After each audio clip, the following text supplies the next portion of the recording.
All right, Donald, come on up. By the way, I met Donald at Del Mar this past summer, and after watching him work harder than anybody I could think of in that press room, and then reading his work, and then following the actual results, I have to say, I'm going to go on record as saying I think he's one of the premier clockers right now in the country, and certainly owns the clocking world in Southern California. So, Donald, welcome. Thank you. To our Horse Racing Nation event here tonight. So, you've been out there. You got in here, what, about a little over a week ago? Got here, first morning was Friday. Excellent. So you've been able to see sort of the final works and the final preparations for these horses. You've heard what we've talked about here as we've kind of gone through the field. So this is what the Super Screener has presented, but there's nothing like it. The Super Screener does take into consideration looking at some of the works, and that helps us build tickets to understand who's really thriving and who isn't. So let me ask you a couple of questions. Of the horses with what we're calling the best reputations coming in, when you were there observing in the mornings, what really stood out for what we call some of the more higher ranking horses? Yeah, just to clarify, obviously in a perfect world, you'd love to have a foundation of seeing these horses in the morning for the entire year, because then you can actually compare them. I haven't had the chance to do that, so basically I have to rely on gut instincts from 10 years of clocking and just respond to something I see on track that I like. From the horses, there's a standout. Orb has been a huge standout in the morning. Everything he's done has been phenomenal. From his gallops to his brilliant half-mile drill where everything went right. He's handling the track beautifully. Of course, I'm saying handling the track. He may get something completely different. But Orb has definitely been a standout. Excellent. Then what do you look for as a clocker? What are you looking for in a horse? And is there anything different you look for in a Derby horse? Yeah, I mean, that's a great question. I mean, it's about analyzing the mental side of a horse and the physical side. Because without the mental side in the Derby, you're done.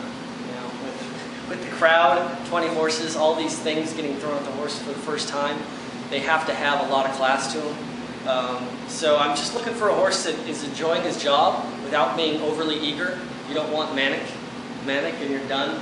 For instance, Falling Sky is unsettled, and he's out there galloping and running off. He's going to be a key to the race because I don't think they can hold him. They're going to have to send him, and that's going to guarantee an honest pace, which I like. At least gives you an idea that there's not going to be like a Golden Sense who gets on the lead and cruises and gets an easy second quarter. I don't think that'll happen because of a horse like Falling Sky. Yep, that makes sense. Are there any other, what I'd call those precocious speed types that just appear to be a little outside their hooves at this point? Well, you know, one of the most interesting horses in the race, and I can't get a handle on, is Golden Sense. From a purely physical standpoint, he has never been better. I mean, he is loaded in the flesh and coat, doing awesome. I thought he was a pure sprinter. Everything he's done has proved me wrong. But even in the San Diego Derby, I don't think he settled. I thought Krieger had a toehold and he was sitting on the outside on the pace. You tell me if he gets behind horses, sure, he's going to turn off and relax. I think he's done. But if he does get on the flank, I think you mentioned, Mark mentioned It's My Lucky Day could say hello to Golden Sense. I actually think it's probably going to be Verrazano, where somewhere on that far turn, Verrazano's going to say hello to Golden Sense. And the same thing in the Derby, Flashback did that. And Golden Sense does something you love, which is he felt the attention and he kicked clear. Now, whether or not he's going to have enough to kick clear from a big studly athlete like Verrazano and have enough in that final furlong, I'm going against him. He's going to have to beat me. It could happen, but I'm not going to use it. That's tremendous insight because it's, again, something as a typical fan, we're not there, we're not able to see these horses in the mornings as you are. And knowing especially their running style, so you can kind of anticipate what you're looking for, especially from a pace type. It appears then that he could be any kind because he's surprising, but given what he's up against here coming into this field, there may be a new learning that he's going to have to achieve. Yeah, like so many others, you know they have talent, but they still have to prove how much class they have. Verrazano is another perfect example, as you guys talked about. He's basically sat his trip every single time, and he's so talented, he wins. In the Derby, if something gets thrown at him, an obstacle that he hasn't seen yet, where he gets stuck, bottled up between horses, is he going to allow the race to come to him? Yep. Or is he going to get upset and go, what's going on here? What's all this dirt in my face for the first time? So, as a clocker, do you also pay attention to the trainer reactions as well as the individuals that are riding the horses in the works? Do you get any vibes from them at all in terms of their reactions? I actually try and ignore that. I do like getting on Twitter. Twitter's become a new hobby of mine because it's so reactionary. You see some of the drills, and on Twitter, all of a sudden they're pushing out like the horses already won the Derby. You can kind of use that as a contrary indicator, I guess. But no, I don't pay too close attention to trainers. I have to have my own opinion, and if I start to get mixed up with other people's thoughts, then all of a sudden I'm not basing out what I'm seeing in the morning. So. Two horses that had troubles we mentioned, kind of hiccups coming into this Derby and maybe being a little rushed. That's Frack Daddy as well as Vijak.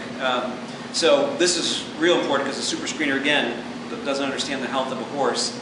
Knowing there were some hiccups, what do they look like to you in the mornings? Frack Daddy's look good. He worked best of a team over Java's War, which he should. Java's War is a pure closer. In a team drill with a horse with more natural speed, you should outwork that horse. He did what he was supposed to do, and he's been energetic in his gallops. He's a little goofy, he kind of throws his head around, which is a little bit concerning because it's a 20-horse field. There's no knocks physically from the mornings. It's just whether or not he's fast enough. Vijak, I don't have a handle on him. There's nothing negative. He hasn't jumped out at me. Yep. So I can't use him just based on that. But there's nothing to knock. Nothing to knock. Okay, so it doesn't appear to be suffering or no, in any way. No. I can't compare it. Like I said, I haven't seen him, so all I can respond to is what I'm seeing. And he hasn't done anything. I'm like, oh, I need to use this horse. Yeah. Okay, that's good to know. How about the kind of buzz around the most recent pairing of Palace Malice and Overanalyze in their most recent work? Can you shed any insight or light on that particular matchup? Yeah, no, I completely agree with your take on the workout. Palace Malice was placed inside of Overanalyze. They added the blinkers on Palace Malice, and you could tell he was naturally keen. He wanted to go. I don't think it was intended for him to break a length off. I just think he was aggressive. He was having fun out there, and he ended up breaking a length off. He wasn't unsettled. He just wanted to run. Positive. Overanalyze caught him by the wire, but to me, from body language, the ears being pricked, I thought Palace Malice was still in first gear. I thought he had a ton left. Overanalyze, it's the way he runs. He kind of leans in. He's always got his ears pinned, which is how he runs. But I think he was grinding it out. He was working, whereas Palace Malice was actually at a playground having a good time, and I thought there was a ton left. He's a horse that I'm going to keep in all my wagering. I think he's going to be a big price. And he's got that blue-collar mentality that I love in a Derby horse. I don't think stuff bothers him. I think he likes being in tight quarters. Yeah. I think he gets more competitive. In a Derby, you want to find a horse like that. And as you'll see in the wagering recommendations, because of that work, and because the horse was sort of mid-packish as we were evaluating, the horse moved up, and he's more prominent in our tickets, both in the win even, and certainly in the 2nd and 3 spot. Very interesting long shot, and I'm absolutely getting more and more convicted around the horse as you are. There are a lot of synthetic or maybe even turf-type horses in this race. Have you been able to see from watching the works any high-action horses here that literally may not translate well to dirt and have not particularly relished the Churchill Down surface? Yeah, what's funny is that Normandy Invasion strikes me as more of a synthetic turf type, but then you watch the Wood, and I actually thought he ran a better race than Verrazano. So he hasn't worked poorly over the track. He hasn't galloped poorly, but he hasn't done anything that said, "Wow, that's why he ran so good in the Wood." Yeah. So he's a horse I'm on the fence. I'm going to use him at least in the supers and tries, but I can't get a handle on him. Yep. And then Black Onyx is a horse I really wanted to like.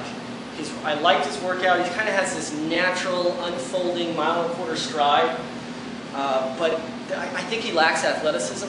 And in a race like this, he's going to get bottled up in traffic, and he's going to have to quicken again, and I'm not sure if he's going to be able to do that. Interesting.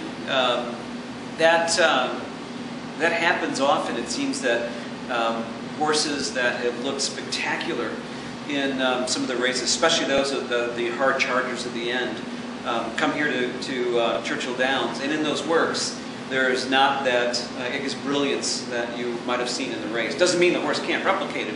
It's just maybe the way the horse works. You know, some horses are naturally boring in the morning. Like Java's Ward, the drill was bad. He was pushed along, clearly outworked by Frack Daddy. But as mentioned, Java's Ward's a closer. He's not going to show natural speed in the ward. Right. He came out of that drill and has galloped great. So if you think he's a long shot of interest, I would use him because he's looked great in gallops. So. Good. And we'll be using him. So that's good to hear. There have been some late arrivals, and I know none of us have really got a handle on Lines of Battle at this point. Don't know if you heard anything about that horse, but Golden Soul was also a later arrival, and there have been some talk about that horse. Have you seen Golden Soul at all? Yeah, he fits in the Vijack category for me, where I can't knock him. I like his size. He does have a kind of a plotty feel to him. It was a nondescript move he turned in, very mundane. There just wasn't anything there that made me say I need to use this horse. But I totally understand your argument, and I wouldn't say you can't use him based on what he's done in the mornings. Yep. D. Ween Lucas has 2 going. Anything remarkable about either one of his horses? Actually, Will Take Charge is intriguing to me. He comes out of that really slow race that he won. Everyone was kind of shocked. But he's really big, and I think that's why Lucas is taking it so easy with him and just said, let's just take one shot. Because I don't think he would have stayed sound if he kept racing. Yep. Because he's just so darn big. But he's lit up in the flesh and coat, looks really healthy. And the one thing I can say about the Oaklawn race, that track was chewed up, which is why I think it came up really slow. This horse was in between, getting bumped around, and it didn't discourage him. He just kept grinding away.